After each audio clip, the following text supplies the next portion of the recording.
माँ, तुम हमेशा पानी वाली ही सब्जी बनाती हो। स्कूल में सब मेरा मजाक बनाते हैं। रोज पानी वाला खाना स्कूल ले जाकर मैं थक चुका हूँ।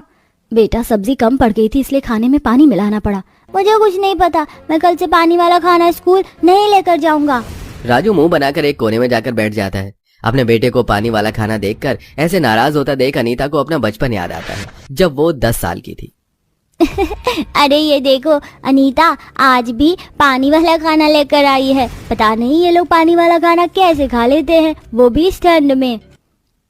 दूर हटो, तुम बेचारी का मजाक क्यों बना रही हो? पानी वाला खाना कभी खाया है? बहुत टेस्टी होता है।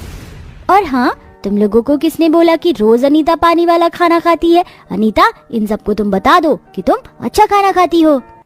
पर मैंने आज तक कभी भी अच्छा खाना नहीं खाया है, तो मैं झूठ कैसे बोल दूं?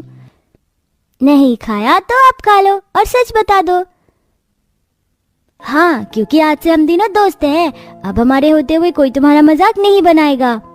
निशा और अंजलि अनीता की मदद करती हैं और स्कूल के बच्चों को वहां से डराकर भगा देती है, जिसके बाद अनीता, अंजलि और निशा की दोस्ती हो जाती है और दोनों अमीर दोस्त अपने गरीब दोस्त को हर रोज अच्छा अच्छा खाना लाकर देती है। अनीता अपने बचपन के दिनों में खोई होती है कि तभी शांति जोर जोर से खांसती है। अपनी बहू को आवाज देती है, बहू, मेरी दवाई का समय हो गया है, दवाई दे दे। हाँ माँ जी, बस अभी देती हूँ। अनीता जल्दी से अपनी सास को दवाई देती है, जिसे खाने के बाद शांति अपनी बहू से कहती है, मुझे माफ कर दे। जब से रवि की कंपनी के साथ फ्रॉड हुआ है, तब से उसका काम सही से नहीं चल रहा। ना उसकी सैलरी टाइम पर आती है और ना ही पूरी सैलरी आ पाती है। उसमें भी तूने और रवि ने जो सेविंग की थी, वो सारे पैसे भी मेरे इलाज पर लग गए। इस ठंड की वजह से मेरी तबीयत ठीक ही नहीं हो पा रही है। मेरी वजह से ही आज ये दिन देखने पड़ रहे हैं कि हमें पानी वाला खाना खाना पड़ रहा है। नहीं माँ जी, इसमें आपकी कोई गलती नहीं है। जिंदगी में इतने उतार चढ़ाव तो इंसान को देखने ही पड़ते हैं और हम एक परिवार हैं। अगर हम एक दूसरे की मदद नहीं करेंगे तो कौन करेगा? आप इन सब चीजों के लिए खुद को दोषी मत ठहराओ। अनीता का ससुराल एक मिडिल क्लास ससुराल था, पर कुछ सालों से रवि का काम सही नहीं चल रहा था, जिस वजह से उन्हें काफी परेशानियों का सामना करना पड़ता है। ऐसे ही 2 दिन बीत जाते हैं और एक रात जब अनीता खाना बनाने के लिए बैठती है तो थोड़ी सी सब्जी देख राजू मुंह बनाते हुए अपनी माँ से कहता है, माँ, तुम पानी वाला खाना बनाने की सोच रही हो ना? अगर आज तुमने पानी वाला खाना बनाया ना तो मैं नहीं खाऊंगा, भले मुझे भूखा सोना पड़े। राजू बेटा, 2 दिन पहले ही तो तुमने अच्छा खाना खाया था। आज सब्जी कम है, बस आज खा लो पानी वाला खाना। कल से तुम्हें अच्छा खाना दूंगी। राजू बेटा, फिक्र मत करो, आज तुम्हें कोई पानी वाला खाना नहीं देगा। अनीता, मैं कुछ सब्जियां ले आया हूँ, आज तुम सूखी सब्जी बनाना जो मेरे राजू को पसंद है। माँ, अब तो सब्जी कम नहीं है ना? अब तो अच्छा खाना बनाओगी ना? हाँ बेटा, अब तुझे अच्छा खाना ही मिलेगा। सब्जी आने के बाद अनीता अपने बेटे के लिए उसकी पसंद की सब्जी बनाती है, जिसे खाकर राजू बहुत खुश होता है और अगली सुबह एक बार फिर बड़ी ही खुशी के साथ अनीता खाना बनाने के लिए बैठती है। चलो, आज बहुत दिनों बाद मेरा बेटा स्कूल में अच्छा खाना लेकर जाएगा। इतना बोलकर अनीता सब्जी काटने लगती है और वो देखती है कि आधी से ज्यादा सब्जी अंदर से सड़ी हुई है। माँ जी, आधी से ज्यादा सब्जी तो सड़ी हुई है। सब्जी तो फिर से कम पड़ गई। लगता है मुझे फिर से खाने में पानी मिलाना ही पड़ेगा। बिना पानी मिलाए खाना पूरा नहीं होगा। अगर आज आपने पानी वाला खाना बनाया तो मैं नहीं खाऊंगा। मुझे भूखा रहना मंजूर है, पर पानी वाला खाना नहीं। मैं जा रहा हूँ बिना लंच लिए स्कूल। अरे राजू बेटा, उम्र से ज्यादा तेरे अंदर गुस्सा भरा पड़ा है, शांत हो जा। हम तेरे को अच्छा खाना ही देंगे। बहू, तू राजू के लिए सूखा खाना निकाल दे और हमारे लिए खाने में पानी मिला देना। अपनी गरीबी और लाचारी देखकर अनीता की आंखों से आंसू बहने लगते हैं और वो खाना बनाते हुए अपने पति से बोलती है, मुझे खुद भी कभी पानी वाला खाना पसंद नहीं था। जब मेरे घर में पानी वाला खाना बनता था तो मैं भी राजू की तरह ही नाराज हो जाती थी और तब मेरी दोनों सहेलियां मुझे अपने घर का खाना खिलाती थी। पर मेरे राजू के पास तो मेरी 2 अमीर सहेलियों की तरह कोई दोस्त भी नहीं है जो इसे अच्छा खाना खिला सके, और मैं खुद भी अपने बेटे को अच्छा खाना नहीं खिला पा रही। पता नहीं हमारे हालात कब ठीक होंगे। अनीता, दुखी मत हो, हमारी कंपनी केस लड़ रही है और फैसला हमारे ही हक में है। बहुत जल्द हमारे हालात ठीक हो जाएंगे। बस एक बार हमारी कंपनी केस जीत जाए, फिर तुम देखना, पहले की तरह मुझे तनख्वाह मिलेगी और मेरी पोस्ट भी बढ़ जाएगी। पता नहीं रवि जी, वो दिन कब आएंगे? आखिर कब तक मैं अपने बेटे को इसी तरह से पानी वाला खाना खिलाती रहूंगी? दुखी अनीता पानी वाला खाना बनाती है और अपने बेटे को अच्छा खाना देकर स्कूल भेजती है। इसी तरह कुछ दिन बीत जाते हैं और एक दिन जब पूरा परिवार पानी वाला खाना मजबूरी में खा रहा होता है तो नाराज होकर राजू कहता है, आज भी पैसे कम पड़ गए होंगे, पापा सब्जी नहीं लेकर आए होंगे, इसलिए आज ये पानी वाली दाल बनाई है। हमेशा ही कोई ना कोई दिक्कत होती है और आप पानी वाला खाना बना देती हो, ये सब मुझे तो एक बहाना लगता है, बस और कुछ नहीं। राजू मुंह बनाकर खाना खा ही रहा होता है कि तभी अनीता के दरवाजे पर उसकी दो अमीर दोस्त उससे मिलने के लिए आती है और वो दोनों देखते हैं कि अनीता अपने पूरे परिवार के साथ पानी वाला खाना खा रही है। निशा देख रही हो अनीता को? जो अनीता पानी वाला खाना देखकर भूखी रहना पसंद करती थी, वो आज अपने पूरे परिवार के साथ पानी वाला खाना खा रही है। याद है ना तुम्हें शादी से पहले के दिन? क्या हो गया यार, आज फिर तेरा मुंह बना है? हो ना हो, जरूर तू भूखी होगी, आज फिर तूने खाना नहीं खाया ना? हाँ यार, रोज मेरे घर पर माँ पानी वाला ही खाना बनाती है, चाहे वो सब्जी हो या दाल में। मैं परेशान हो गई हूँ, बस मेरी एक बार शादी हो जाए, मैं एक दिन भी अपने घर में पानी वाला खाना नहीं बनाने वाली। अभी तेरी शादी को बहुत टाइम है, हमारे साथ कुछ अच्छा खाना खा ले, उसके बाद शादी के सपने देखना। निशा अंजलि पुराने दिन याद कर रही होती है कि तभी अनीता की नजर अपनी अमीर दोस्त पर पड़ जाती है और वो खाने पर से उठ अपनी दोनों दोस्त का हाथ पकड़कर उन्हें घर में लाती है। अरे तुम दोनों यहाँ ऐसे अचानक? आने से पहले बता देती, मैं तुम्हारे लिए कुछ अच्छा बनाती। अरे हम तो यहाँ तुझे सरप्राइज देने के लिए आए थे, और सरप्राइज बताकर थोड़ी ना दिया जाता है। बहू तो अपनी सहेलियों के साथ बातें कर, जब तक मैं रवि से कुछ बातें करके आती हूँ। इतना बोलकर शांति रवि को बाहर ले जाती है और अपने बेटे से कहती है, बेटा घर में मेहमान आए हैं, घर आए मेहमानों को पानी वाला खाना नहीं दे सकते, जाकर तू लाला से थोड़ा राशन उधार ले आ। शांति के कहने पर रवि राशन लेने के लिए लाला की दुकान पर जाता है, पर क्योंकि पहले से ही उनका उधार चल रहा था इसलिए लाला उसे और राशन देने से मना कर देता है। पर बड़ी विनती करने पर लाला उसे 1 पाव दाल देता है, जिसे लेकर वो घर आता है और अनीता को देता है। रवि जी, ये तो सिर्फ 1 पाव दाल है, इतनी कम दाल से क्या होगा? अनीता, अब जो है बस यही है, 1-2 दिन की बात है, इसी में काम चलाना पड़ेगा। तो क्या हो गया अनीता, जो घर में बना रही है वही खा लेंगे हम भी। पानी वाला खाना कोई खराब थोड़ी ना होता है, मुझे तो पसंद है। चलो अब जो बनाया है जल्दी से दे दो, मुझे बहुत भूख लग रही है।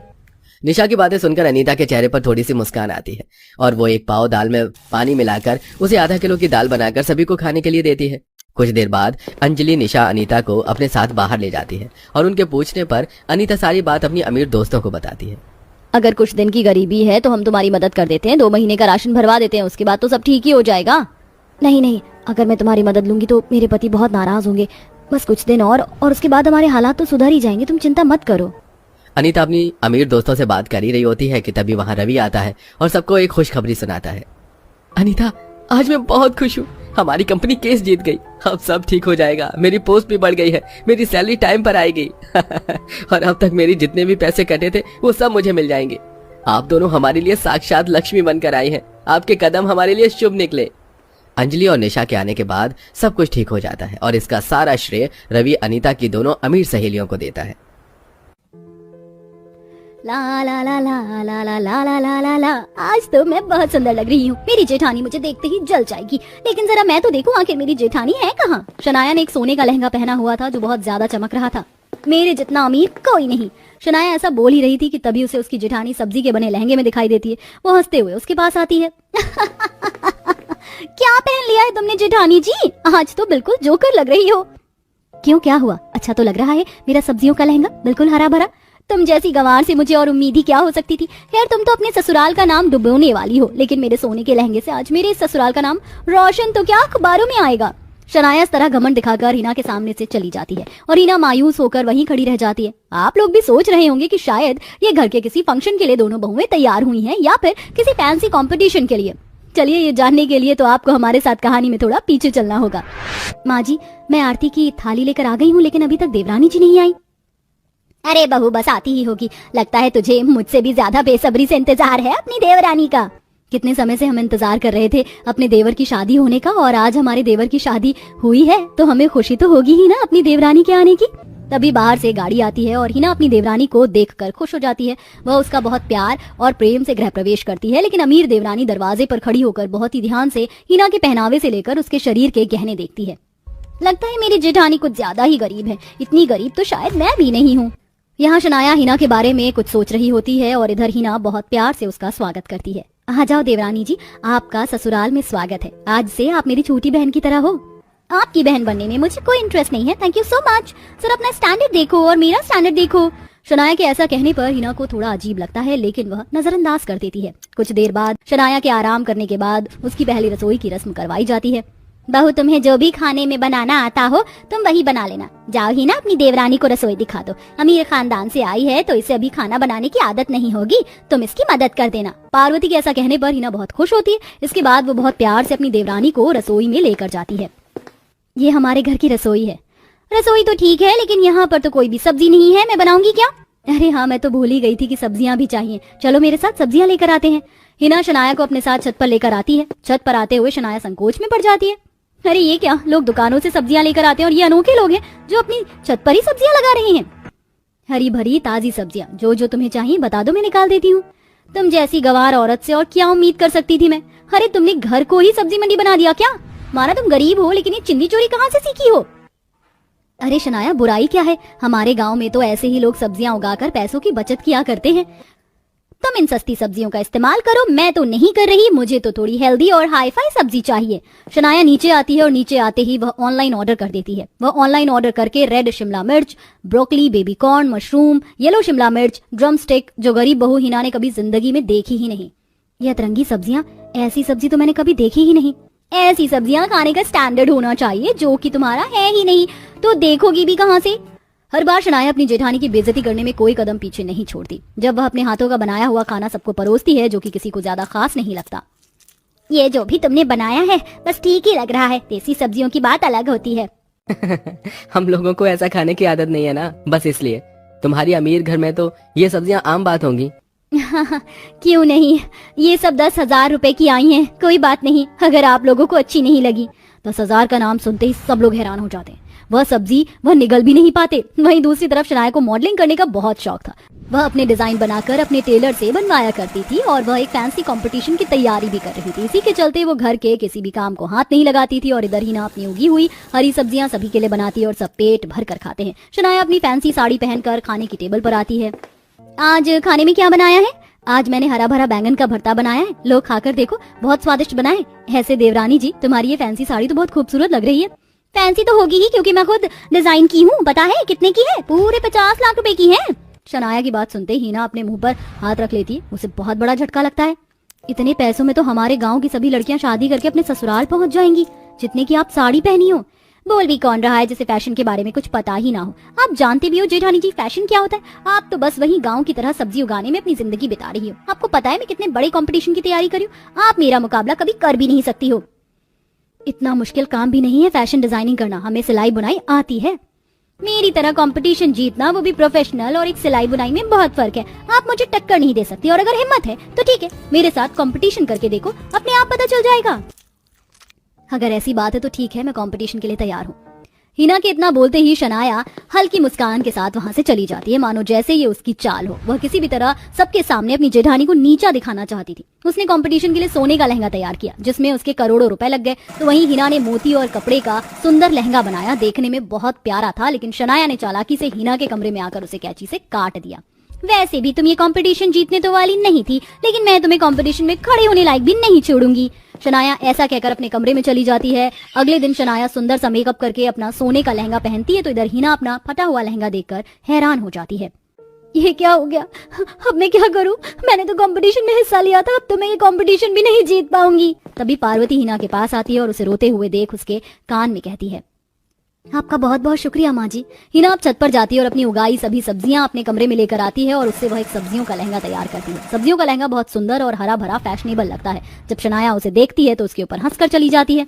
देखो, किसी के कुछ कहने से कोई फर्क नहीं पड़ता, इस कंपटीशन को तुम्हें जीतना है। जाओ और इस कंपटीशन को जीत कर आना। कंपटीशन के समय एक के बाद एक लड़कियां फैंसी ड्रेस पहन कर आती हैं और वॉक करके चली जाती हैं। इसके बाद शनाया की बारी आती है। शनाया का सोने का लहंगा देखकर सारे हैरान हो जाते हैं। थोड़ा हटके है। सोने का लहंगा पहनकर जब शनाया चली जाती है तो उसके बाद आती है हिना की बारी। जब वह अपनी सब्जियों का लहंगा पहनकर रैंप वॉक करती है तो सारे उसे देखते ही रह जाते हैं, यहाँ तक कि जज भी खड़े होकर उसे पूरे के पूरे मार्क्स देते हैं। आज तक हमने बहुत ज्यादा टैलेंट देखा है, लेकिन इतना टैलेंट हमने कभी नहीं देखा। और ये तो सच में बहुत ही खूबसूरत है। हरा भरा सब्जियों का लहंगा, यह कंपटीशन आप जीतती हो। इस तरह हरी सब्जियों के लहंगे को पहनकर हिना जीत जाती है और यहाँ आकर शनाया का घमंड चूर चूर हो जाता है। उसने ऐसा कभी नहीं सोचा था। जब वह घर आती है तो उसकी जेठानी के हाथ में कंपटीशन का अवार्ड होता है। हिना बहुत प्यार से शनाया के पास आकर कहती है, तुमने मेरा बनाया हुआ लहंगा कैंची से काट दिया, लेकिन देखो मेरा टैलेंट, मैं फिर भी जीत गई अपनी हरी हरी सब्जियों से। टैलेंट के लिए पैसों की जरूरत नहीं होती है शनाया। ये सुनते ही शनाया रोने लगती है। सही कहा जेठानी जी आपने, मुझसे बहुत बड़ी गलती हो गई। हिना अपनी ट्रॉफी शनाया के हाथ में दे देती है। मुझे ट्रॉफी नहीं चाहिए, मुझे बस इतना चाहिए कि तुम मेरी छोटी बहन की तरह मेरे साथ रहो। ये सुनते ही शनाया हिना को गले से लगाकर कहती है, आज से मैं आपके साथ ऐसे ही रहूंगी दीदी। उनका ये प्यार देखकर पार्वती भी खुश होती है। उस दिन के बाद से दोनों बहू एक साथ एक ही ससुराल में खुशी खुशी रहने लगती हैं।